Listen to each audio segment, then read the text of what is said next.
Xo'sh, bugun dam olish kuni, lekin menda bir qiziq voqea bo'ldi. Bir akamiz telefon qildilar, ertalabdan notanish raqam. O'tgan bayramlar bilan tabriklab, o'zbekchalik hol-ahvol so'rab, bezovta qilmadimmi, tak dalay. Qisqasi gap, YouTube'da ko'rib qoldim deyaptilar. Hozir Namanganda men u deb qo'yayotgan ekansiz. Ha, aka, haqiqatdan Namanganda men hali chiqib ketganim yo'q. Sizda bormi yo'qmi bilmayman. Haqiqatda hali biz YouTube kanalimizga ham, Instagram kanalimizga ham yoki Telegram gruppamizga ham hali qo'ymagan mahsulot so'radilar. Stomatologik kreslo olmoqchi edim.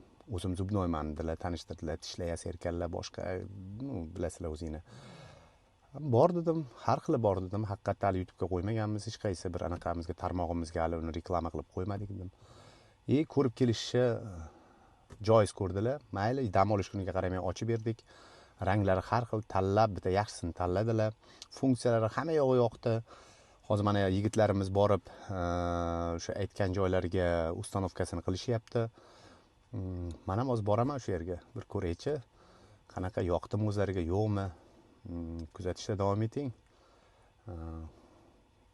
Borib mijozga qanaqa bir ko'ngilni olganimiz haqida ham kichkinagina video lavha tashlayman. Nimadir kerak bo'lsa alo deyish esdan chiqmasin. Omon bo'ling.